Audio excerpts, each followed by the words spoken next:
Regresamos a Los Cabos a la Carta con Javier Mazoy y Gustavo Echeveste. Cuando son las 2:18 de la tarde están escuchando Cabo 1000, 96.3 de FM, y también nos están viendo y nos están escuchando por medio de Facebook Live en Los Cabos a la Carta y Cabovisión Noticias, por supuesto. Pues ya tenemos con nosotros al licenciado Eduardo Tapia, el presidente de la Barra de Abogados, y tenemos temas muy interesantes, Gustavo, Javier, porque pues viene todo este tema de los fideicomisos. ¿Quiénes mejor que ustedes saben todo lo que está sucediendo con esta desaparición de los 109 fideicomisos que definitivamente pues podrían afectar o están afectando a muchísimos grupos, pues tanto vulnerables, ¿no? También la desaparición forzada de personas, el derecho de los, pues el fideicomiso que protege los derechos de los periodistas y de la libre expresión, sobre todo en México, el Fonden, no podemos dejar de mencionarlo, entre otros. Y pues bienvenido, Eduardo, ¿qué opinas? ¿Cómo estás? Muchas gracias, buenas tardes. Sí, efectivamente es algo que ha estado en la palestra. Estos 109 fideicomisos es en muchas vertientes una línea de oxígeno, y lo ha sido durante tantos lustros que se han ya constituido estos fideicomisos, y que lamentablemente, por tratar quizás de concentrar este recurso en una sola bolsa, en la Secretaría de Hacienda, se han levantado voces, y creo yo de manera justificada, para que esta discrecionalidad en el gasto público, que precisamente la idea detrás de la constitución de los fideicomisos es que haya un comité técnico, que haya gente separada necesariamente de las funciones de gobierno para decir, bueno, vamos a canalizar estos recursos específicos, vamos a etiquetarlos para temas como cine, deporte, Fonden, en fin, son muchísimos, son 109, entonces creo que es importante que como abogados podamos explicar a nuestra audiencia que no se trata nada más de la extinción de un fideicomiso, que obviamente como el gobierno federal como fideicomitente lo puede proponer, lo puede extinguir, pero creo que aquí el tema de fondo es un tema presupuestal, en donde también va a ya no necesariamente tener el fin para lo cual se había constituido, y digo, detrás de todo esto, el tema presupuestal es bien sabido que debería ser algo más cauto el gobierno para entrar y no hacer una cirugía con machete, sino es una cirugía con bisturí la que se debe hacer. Fíjate, Eduardo, a mí me llama la atención que en la mente de quien se le ocurrió este magnífico plan, piensa que los fideicomisos son tomates o manzanas, que uno es igual al que está al lado y el otro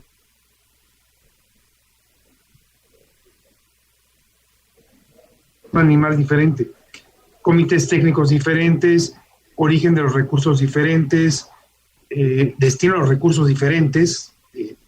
Entonces, incluso no es necesariamente potestad del gobierno federal extinguir los 109 fideicomisos, porque tal vez en un fideicomiso, en el 106, tengo un cachito pequeñito, en el 194, pues puede ser el principal fideicomitente, en fin.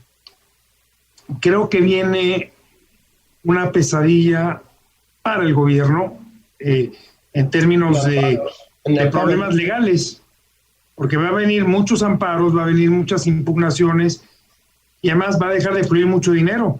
A ver, yo lo que Félix le ponía dinero al CIDE, que está en un fideicomiso. El CIDE generaba recursos por sus conferencias, el Centro de Investigación de Estudios Económicos, se llama, por poner un ejemplo. A ver, yo lo pongo de una forma más fácil, que, bueno, ustedes saben mejor que yo, pero en un fideicomiso hay un fideicomitente. Para quien no sepa qué es el que entrega el dinero o el recurso o la propiedad.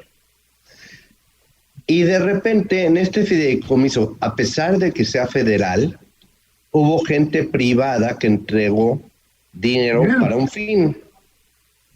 Y de repente te dicen, lo extingo. Oye, perdóname, me lo retrotraigo, lo revierto, porque ya el fin al que yo lo puse ya no es el que es. Yo lo puse para comprar manzanas, no para comprar medicinas. Así de fácil. Sí. Sí, y además el el tema de los fideicomisarios, como decía Gustavo, respecto de quién va a ser el fideicomisario o beneficiario. El beneficiario.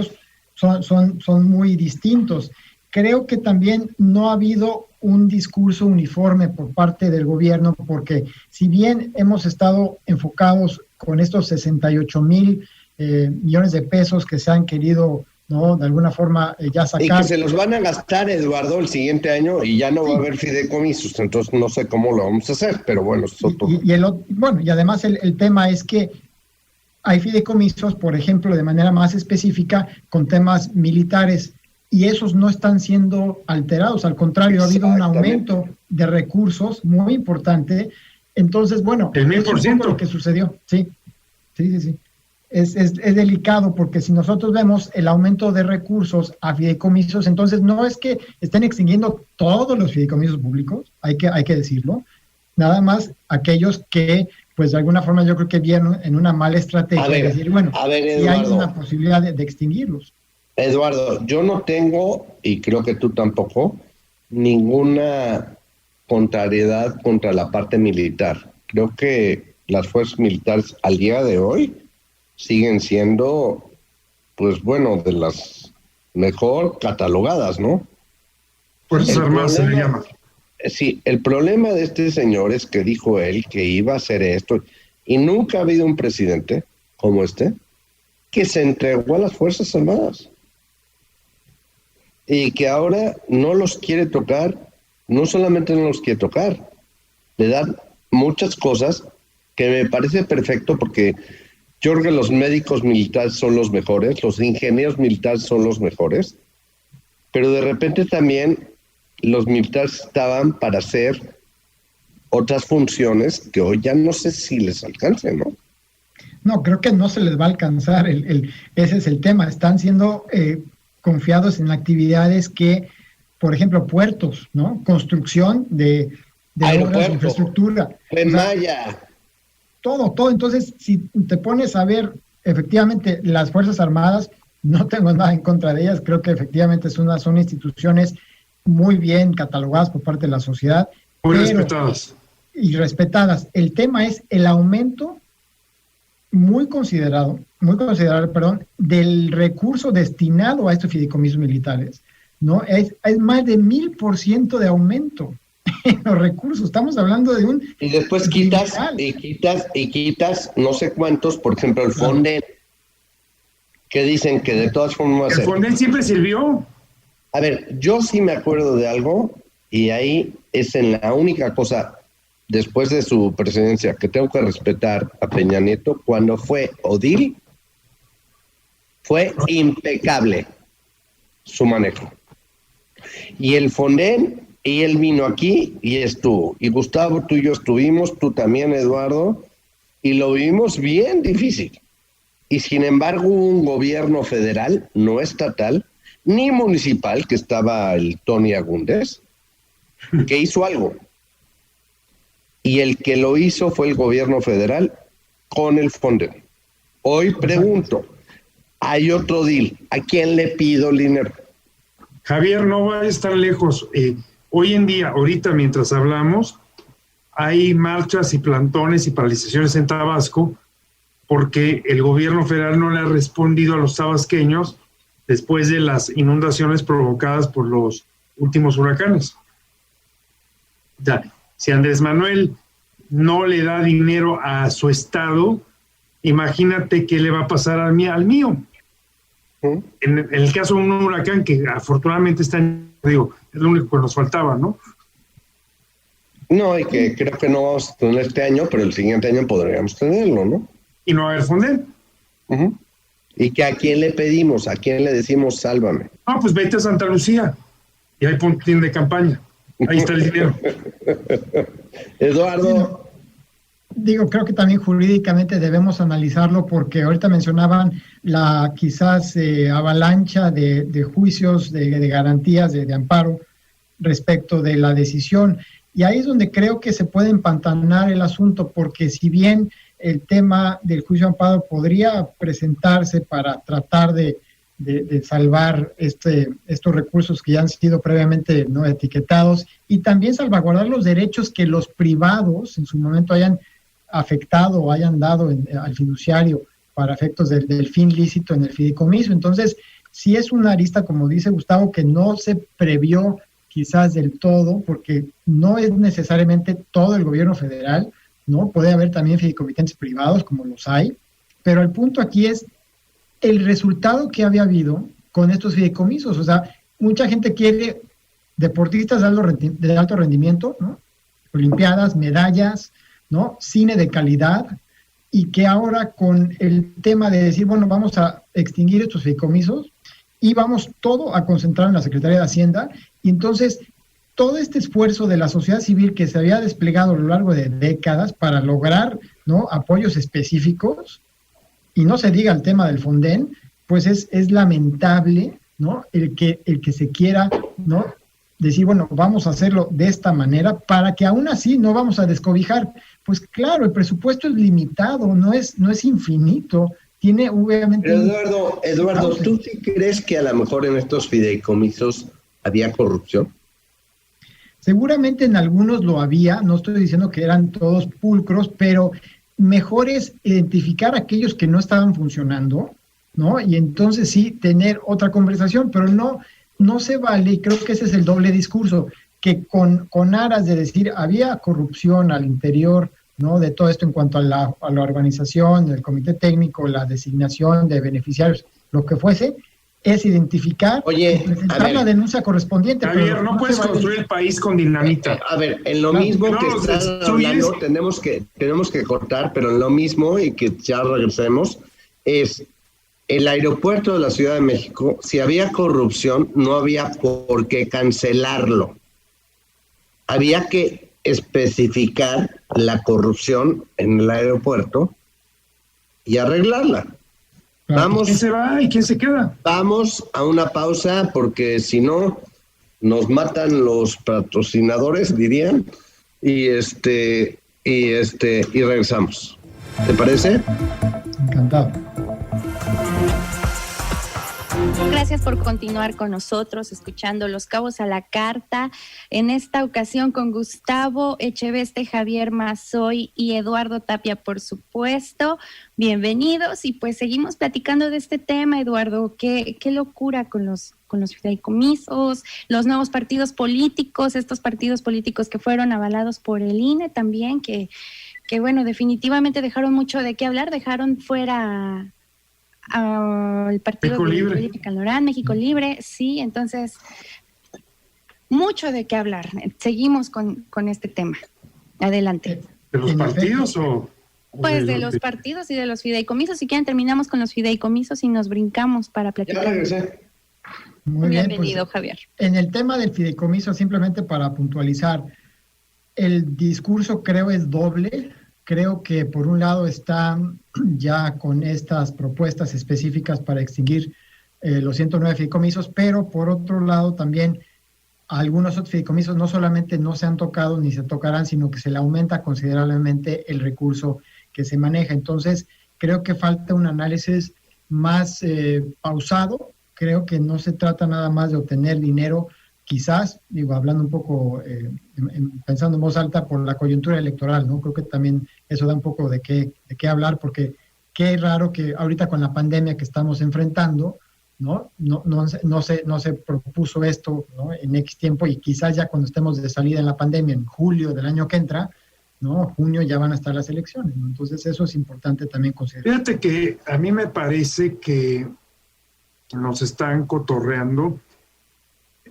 Es un tema estrictamente de dinero, lo mencionaste tú, el presupuesto no alcanza, y nos vendieron, ahí viene el coco, mira, los fideicomisos son corruptos, para darles un machetazo, porque necesitan ese dinero. ¿Y qué va a pasar después de que no haya fideicomisos? Y lo que es todo patético es, yo en 10 días les voy a decir cuál era la corrupción. Oye, ¿y por qué no me dijiste cuál era la corrupción? ¿Por qué no nos esperamos 10 días? Diagnosticas cuál está mal y lo cortas. No, ahorita es un tema efectivamente, Eduardo, es un tema de presupuesto, y tú lo acabas de resaltar. si el fideicomiso fuera el logro que nos pintan, el ejército no hubiera incrementado en 1000% sus fideicomisos. O sea, el fideicomiso es una figura válida, funcional, fantástica, operativa, fiscalmente transparente, tiene muchas virtudes, tiene algunos defectos, pero se sigue usando, y se sigue usando por la 4T, y se sigue usando en Santa Lucía, y lo van a usar en el Tren Maya, en la refinería submarina de Dos Bocas. O sea, entonces que no nos digan, ay, fideicomiso va de retro, Satanás es malo, no es cierto. En fin, esa es la reflexión, ¿no? En efecto, Javier. Háblanos de los partidos, Javi. No, yo pienso que lo que estabas diciendo pues, es claro, y el fideicomiso, yo me acuerdo un profesor en la Universidad Nacional que me decía, el día que no encuentres cómo hacer un contrato y no sepas cómo, busca un fideicomiso. Y siempre se puede hacer. Me parece, lo que yo decía es, ¿qué va a pasar? Porque como ya no tienen recursos, pues porque lo han hecho económicamente muy mal, yo sé que a Eduardo no le gusta meterse en la política, pero me parece que, hoy obtienen más recursos para el presupuesto. ¿Qué va a pasar el siguiente año? ¿De dónde más? A ver. Ya no hay, porque se gastaron los fondos de los gobiernos terribles, pero que teníamos un ahorro. Sí, que empezó el presidente Zedillo. 200,000 millones de pesos. El presidente Zedillo lo empezó, Fox lo incrementó, Calderón lo mantuvo, y Peña Nieto ahí, pero bueno, teníamos 200,000. Y de repente se gastan 120, creo. En que hacer un aeropuerto. Sí. Sí, antes de la pandemia, inclusive. Sí. Y ahora necesitan recursos. Entonces son los fideicomisos. Después, ¿de dónde los van a sacar? Esa es mi pregunta. Porque no hay forma. ¿Quieres que te conteste, Javi? Friedman, que decía que ahora lo están haciendo en una iniciativa y tal en el Senado para mejorar la regulación de las empresas, tal, decía, oye, no tienes que gastar más de lo que tienes. Van a junio del año que viene. Es la única forma que tienen. Ahorita lo que están haciendo es estirando el hilo tanto como pueden estirarlo para llegar al 3 de junio del 2021 sin subir impuestos, que fue la promesa del actual gobierno, sin subir la gasolina, aunque la podrían haber bajado, pero en fin, esa es otra historia. Es que la gasolina es irrelevante porque la gasolina sube y baja de acuerdo al mercado internacional. Es irrelevante y no porque la gente lo ve. Ok. Y lo chistoso, mi querido Javier, es que el año que viene está presupuestado que si baja el precio del petróleo, se incrementa el impuesto en la gasolina para que siga costando igual. Ok. O sea, no solo no va a haber menos impuestos, va a haber más impuestos a la gasolina. La gente no se va a enterar porque hoy pagas 20 pesos por litro y vas a pagar 20 pesos por litro. ¿Y qué pasa si sube a 25 en mercado internacional? Pues la van a subir. Oye, tío. Sí. Y es culpa de Trump. No, y aparte no de Trump, porque en ese momento está Biden, porque va a ganar Biden, no hay duda.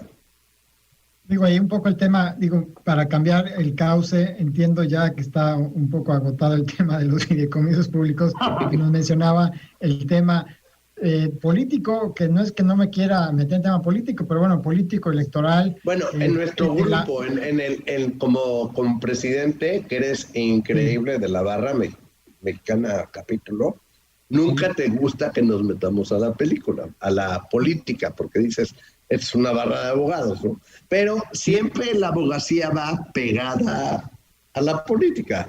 Sí, no, y el tema, por ejemplo, ahorita que está hoy en noticias es el registro de partido político de varias agrupaciones.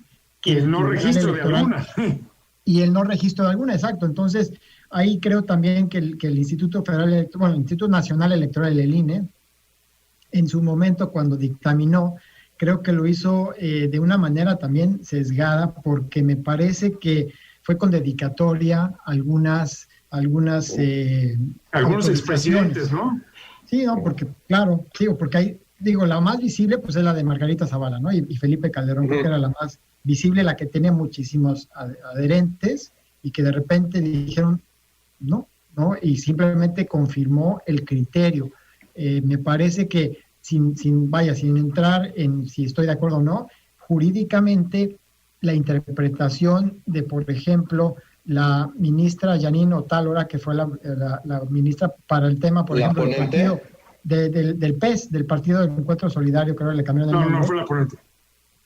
Pero fue la que estuvo con el tema del proyecto respecto de lo que ellos querían decir. Bueno, no se puede por tema confesional, por ejemplo, lo que estaban de alguna forma viendo en el tema de PES, pero vemos la cercanía político-electoral del PES con la actual 4T, con el actual gobierno federal, en donde han ido en elección federal desde el 2018, antes de que perdieran registro. Ahora vuelven a tener registro y curiosamente viene de la mano con su afinidad político-electoral del programa de la 4T. Pero por otro lado, hay otra agrupación que visiblemente es contraria al actual gobierno y esos mismos magistrados prácticamente un criterio durísimo.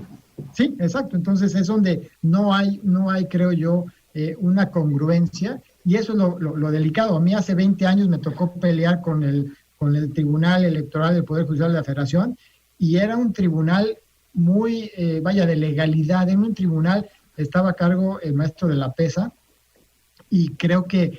De la libre de derecho. De la libre de derecho. Sí, claro. Y en su momento, cuando yo me tocó asesorar algunas organizaciones políticas, creo que aquí el criterio no se ha rescatado del todo congruente, y se está dando registro a agrupaciones que nada más es porque coinciden en su programa político electoral con la actual conformación del gobierno, y no obstante que los ciudadanos han castigado en votación estos partidos, ¿no? Vuelven a resurgir por el apoyo que han tenido. Lo que pasó hace años con el PT, ¿no? Que de alguna forma habían caído. Y acuérdate, el PT, el PARM, ¿te acuerdas? Partido Socialista, Partido Comunista. Pero mira, fíjate que hay una parte, a ver, más allá de esto, desde mi punto de vista, ahora sí político, no jurídico, que yo no estoy a favor de la 4T, me parece que el hecho de que no le den el registro a Calderón o a Margarita es mejor para la gente que estamos en contra de la 4T. ¿Por qué? Porque iba a dividir al PAN. Porque es básicamente la misma corriente, ¿estamos de acuerdo? Sí, son de centro derecha. Sí, entonces de repente vas a dejar de dividir. Si yo le quito 2 votos al PAN, ¿a quién se van? Aquel, pero los gana el otro. Entonces, la gente de la 4T que está muy contenta que no le hayan dado el registro, me parece que políticamente están equivocados.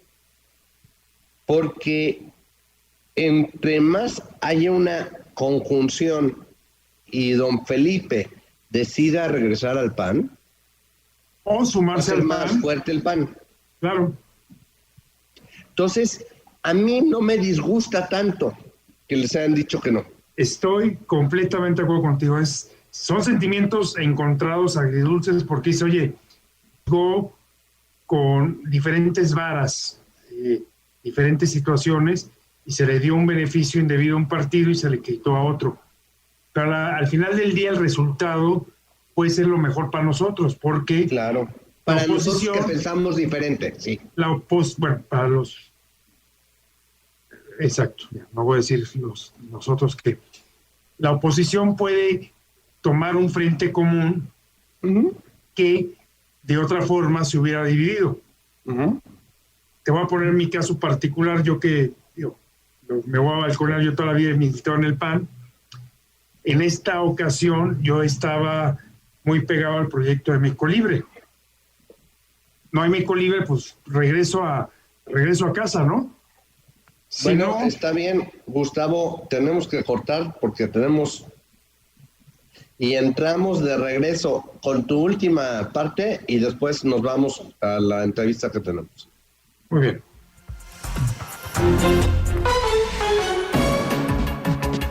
Pues regresamos para los comentarios finales. Siempre el tiempo nos ocupa. Gustavo, comentario final. No, realmente lo que tú dijiste es correcto. Vienen tiempos muy interesantes. Creo que no es tan malo. Y creo que para la 4T no es tan bueno. Ya lo veremos. Eduardo. En efecto, pues simplemente volver a encauzar la discusión de una manera más cauta, de una manera más prudente por parte de la 4T, y la sociedad civil tenemos que estar siempre vigilando todo esto para que el Estado de Derecho sea efectivamente aplicado en México. Yo puedo decir una cosa rapidísima. La primera vez que me di cuenta que era un ser político o vivía en un país fue cuando dijo José López Portillo: ya nos saquearon, no nos podrían volver a saquear. No nos volverán a saquear. No nos volverán, y nacionalizó la banca. Y vi a mi papá llorando. Espero no tengamos en esta cuarta transformación un desenlace como esto, porque inclusive le pidió perdón a los pobres, porque no hizo lo que debía de hacer. Y este presidente me parece que va exactamente allá. Espero que no sea, y es con lo que termino, Nancy.